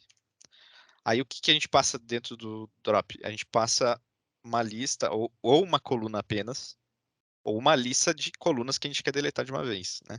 No nosso caso, a gente quer deletar duas colunas, que no caso vai ser weights collected. Vou copiar ela aqui. Eu dou vírgula. Colo de novo aqui, porque a gente vai mudar aqui para LB. Então, isso aqui, o que a gente está dizendo? A gente quer que a gente drope a coluna da defrockets, as colunas payload weights kg collected e a LB collected. Então, a única coisa que a gente só precisa adicionar aqui, que é adicionar a orientação de novo do que você quer deletar, porque o drop você pode também deletar linhas, né? Então você fala, eu quero deletar a linha 1. Só que daí você só precisa mudar essa parte aqui do axis, né? No nosso caso, vai ser, o nosso axis é column, né? A gente quer deletar as colunas. Então a gente pode vir aqui, printar ele de novo. Ele já não vai ter lá no final as colunas que a gente criou, né? O collected. A gente só vai ter a última lá que a gente fez essa transformação do JSON dumps. Agora chegou a hora de a gente deixar aqui para não ocupar tanto espaço. Chegou a hora da gente pegar e criar nossa conexão com o banco e inserir esses dados, né? Então, para a gente fazer isso, a gente precisa importar aquele SQL Alchemy que a gente instalou lá na primeira coluna, na primeira célula. Então, import SQL Alchemy. No caso, isso aí ele importaria o módulo inteiro. No nosso caso, a gente só quer uma função. No caso, então, a gente vem aqui from SQL Alchemy, import create engine. Essa função a gente usa para criar uma conexão com o banco de dados, né? Então, para funcionar, a gente só precisa passar aqui, criar uma variável aqui que vai receber a criação. Então, engine igual a create engine. E aqui dentro, a gente passa a string de conexão. No SpaceX, class API Consumer, que o Leandro acho que passou aí no chat, a gente tem aqui embaixo a conexão, né? Então, é só copiar aqui e passar aqui para dentro do Create Engine. Então, aqui ele já criou a conexão. Agora basta a gente vir aqui, criar, chamar uma funcionalidade do próprio DataFrame que é toSQL. Então, no nosso caso, defrockets.toSQL. Aí a gente tem que passar alguns parâmetros aqui. Esses parâmetros são o nome da tabela. No nosso caso, a gente vai criar uma tabela nova, então a gente quer pegar todo esse data frame e jogar lá em um lugar novo, em uma tabela nova. Então, no nosso caso aqui, a gente vai ficar, eu vou chamar de Rockets Pandas. Para vocês, aí, se vocês quiserem testar nessa mesma conexão, pode adicionar aqui, ao invés de pandas, coloca o nome de vocês. Por exemplo, Rockets André, que ele vai criar no banco de dados e não vai interferir também no nosso exercício aqui. Caso tenha alguma coisa, se vocês fizerem alguma transformação diferente, também não tem problema, pode aplicar aí que vai dar certo. Então, Rockets Pandas. Aí aqui a gente precisa passar a conexão, que no caso é o Engine ali de cima, que a gente criou.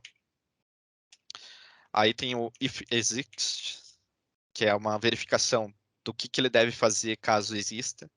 Essa tabela já exista no banco de dados. No nosso caso, a gente quer que ele dê um replace, então toda vez que ele encontra essa tabela lá no banco de dados, ele deleta ela e insere uma nova, né? Então, deletar, literalmente deletar ela. Ela vai dropar a tabela e pegar os tipos do teu data frame e aplicar nessa tabela nova lá dentro do teu do post. Então aí falta só mais um parâmetro aqui que a gente não quer que ele leve o índice lá pro o nosso índice do data frame lá para nossa tabela. Então aqui a gente só coloca index igual a false. Então aqui a gente executou esse comando. O comando executado demorou 3 segundos para inserir lá. Aí como que a gente faz para ver se tá lá os registros? A gente pode vir aqui e fazer da seguinte forma.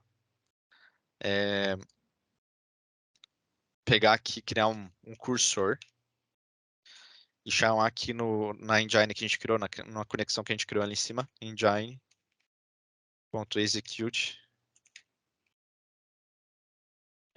Daí o comando que você quer, no nosso caso é select asterisco from launches não, rockets pandas.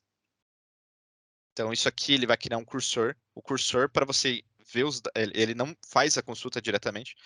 Para ele executar, você precisa adicionar ele numa lista ou fazer um for nele, que daí ele vai passando os registros.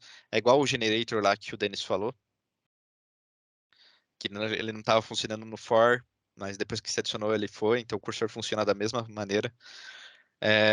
Para a gente, no nosso caso, a gente vai criar e passar os valores para uma lista para a gente conseguir acessar e ver todos eles ao mesmo tempo e poder acessar pelos índices da lista. Então, no nosso caso aqui, a gente vai, de novo, criar uma list comprehension, que a gente vai retornar a linha dentro do cursor. Então, for linha in cursor. Então, aqui a gente já tem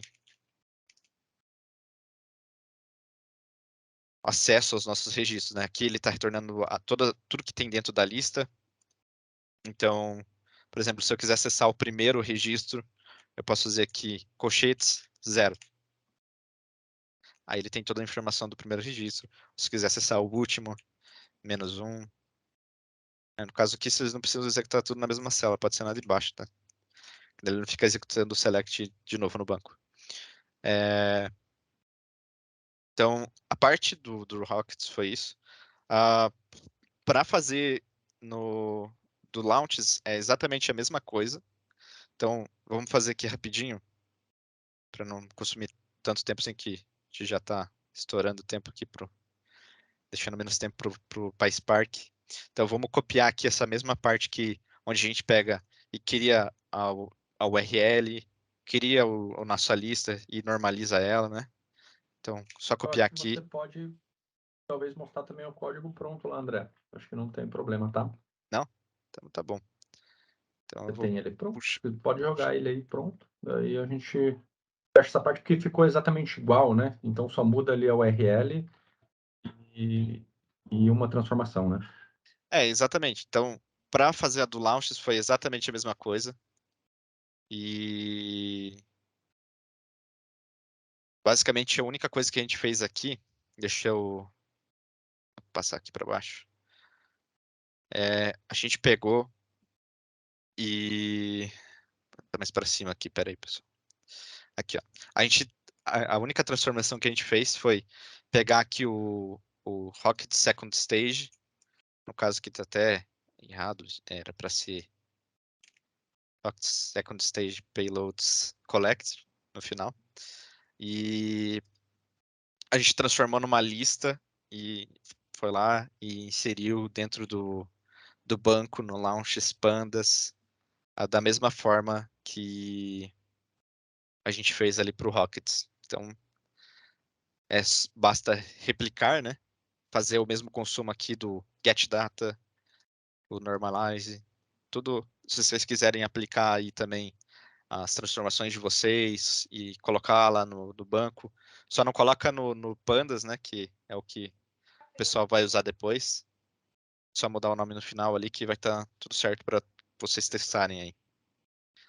Legal. Acho que Ficou muito bom, André. Eu acho que também a gente pode usar uma das nossas weeklies, se vocês tiverem alguma dúvida, tá? Para executar esse código, né? Ele está bem detalhado, o André deixou bem comentado ali, e a gente conseguiu daí importar, fazer o processo completo da parte de Rockets.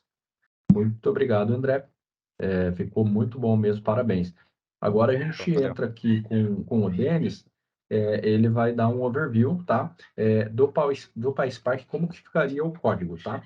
Como o PySpark tem também muitas opções e você pode até fazer códigos muito complexos, a gente vai dar um overview geral também, e nós também podemos utilizar nossas winkles ali para esclarecer possíveis dúvidas, tá bom? Denis, é contigo.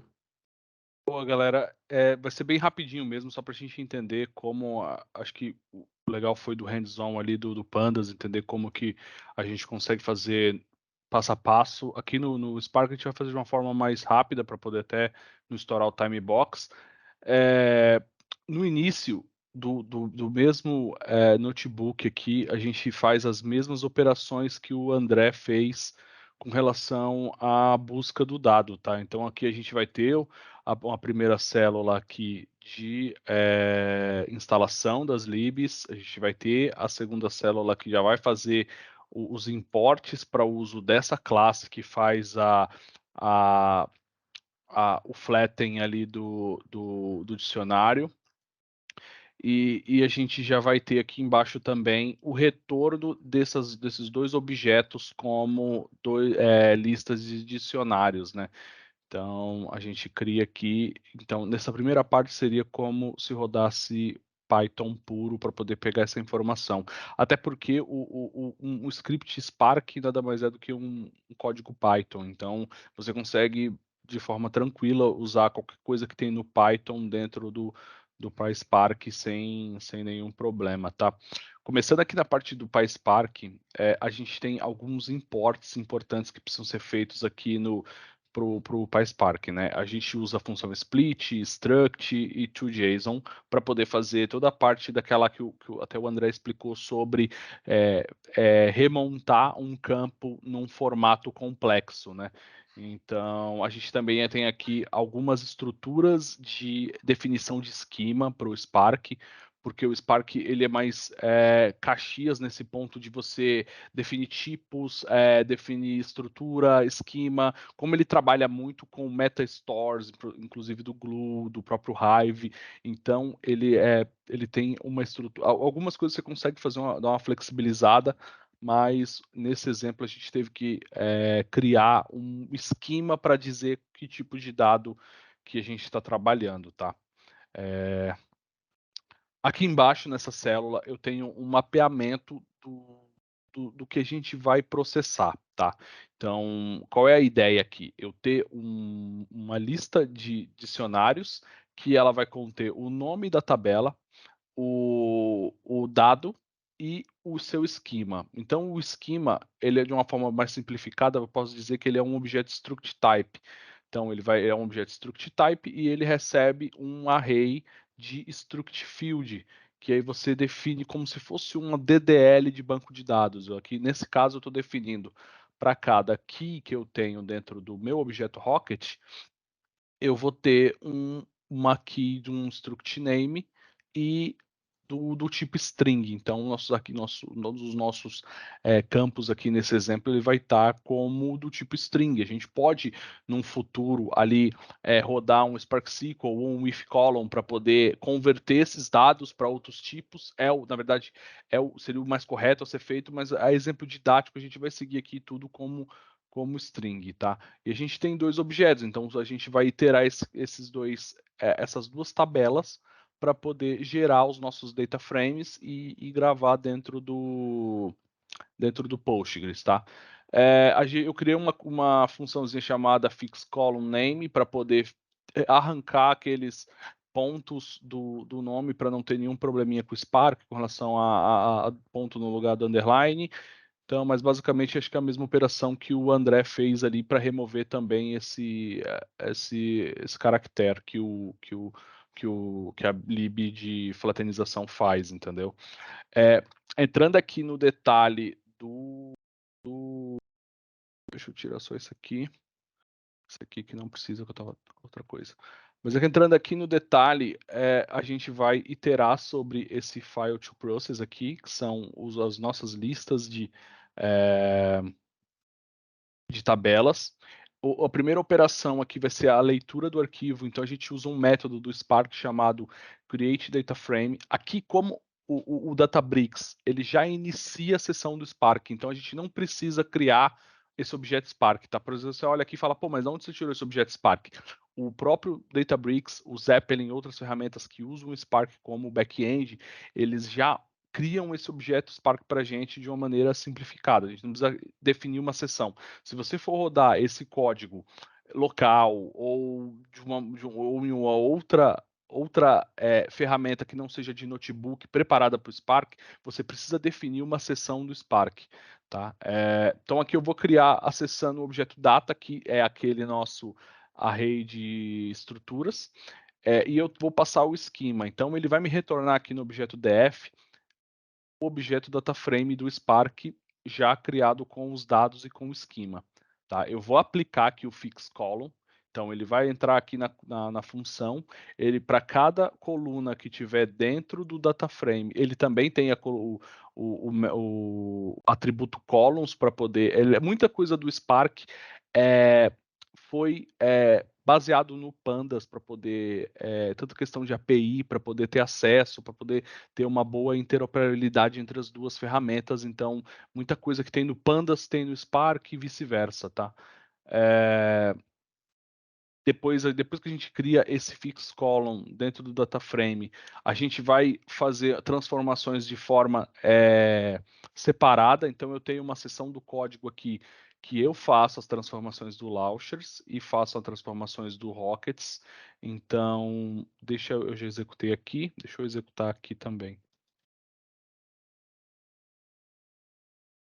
Aí aqui, se o meu table name for launches, ele vai executar um if column, que é uma função do PySpark para poder criar, não só do PySpark, mas do Spark no geral, para poder gerar uma nova coluna ou renomear uma coluna, também você pode usar dessa forma, com funções do próprio Spark, né? Imagina o seguinte, eu vou criar uma nova coluna chamada underline collected, essa rocket second stage payload ID collected, ela vai ser uma nova coluna e para ser gerada essa nova coluna, eu vou aplicar uma função split nessa coluna antiga que está aqui, para fazer aquela emulação de um novo campo diferenciado dentro da tabela, tá? Então, eu rodo um split. Esse split, ele não é só no Python a gente usa uma string, um caractere para poder splitar. No PySpark, a função split, ela recebe um regex, então a gente vai ter que ter uma expressão regular ali para poder gerar o split. Então, basicamente, aqui eu estou dizendo que tudo que tiver entre pipe, ele vai splitar num array. Para rockets, se esse array for do rockets, se essa for a seção do rockets, ele vai gerar uma coluna. Ele vai primeiro criar duas colunas auxiliares, fazendo o mesmo split que é feito aqui para essa collected. E no final eu vou simplesmente gerar vou chamar as funções toJSON e struct para gerar esse JSON de forma que o Postgres aceite, tá? Se eu for gravar esse dado num S3, formato Parquet, ou Avro, ou qualquer outro formato que seja em arquivo ou objeto, eu não precisaria usar o toJSON. Mas como o Postgres, ele necessita desse tratamento, eu tive que usar aqui. Você pode muito bem usar struct, ele vai gravar como uma estrutura, tá?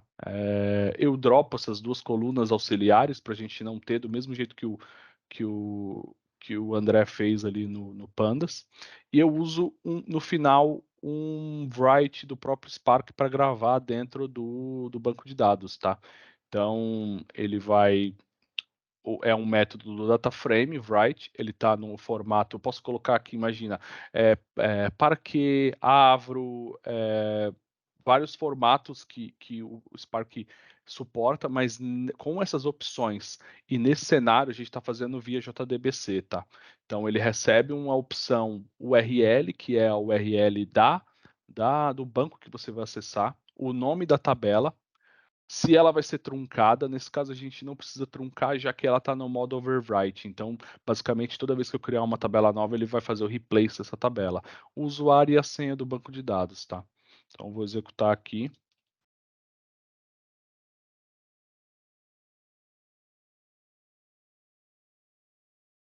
Manda salvar, ele executa aqui dentro do próprio Spark, mostrando os estágios certinho, e aí ele salva o dado.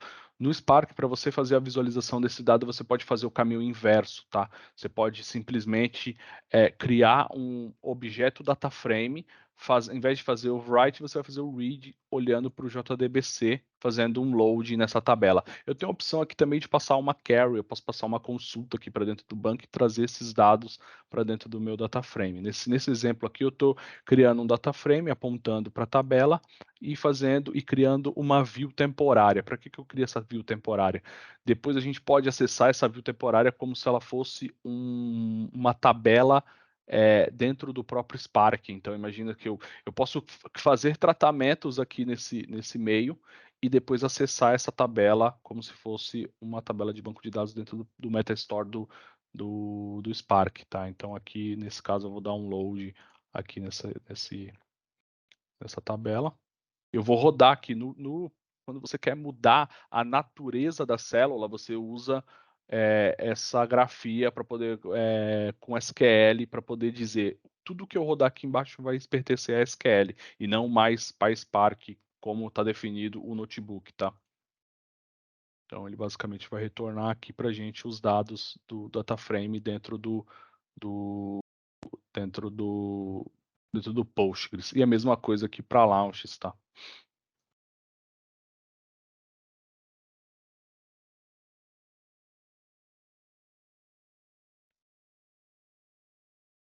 Alguns dados retornando nulo aqui, mas provavelmente por questão de conversão, aí precisaria dar uma olhada mais a fundo, mas basicamente o exemplo de PySpark seria esse, galera. Muito bom, Denis. Muito bom. Ficou muito bom também o exemplo e a apresentação, tá? Pessoal, a gente está com um tempo curto, então acho que se vocês tiverem dúvidas, vocês podem colocar aqui no chat, que a gente pode daí numa próxima reunião, uma próxima weekly nossa, a gente ir esclarecendo esses pontos. Os códigos todos vão ser disponibilizados, onde vocês podem também executar ali no Databricks, no Colab. Eu sugiro, né, que vocês façam isso depois, porque realmente está bem rico ali os exemplos, tá bom? E lembrando que semana que vem a gente tem o Matheus aqui para seguir a nossa jornada aqui do seminário, olhando para a parte de ciência de dados. E em seguida, na outra semana, o Bruno vai com a parte de análise de dados, para a gente fechar esse ciclo aqui com a gente. Obrigadão pela presença de todo mundo também. E, de novo, vocês mandaram muito bem aí na apresentação do seminário. Então, parabéns mesmo. Denis, parabéns, André, e obrigado mesmo pela participação de todos, pessoal.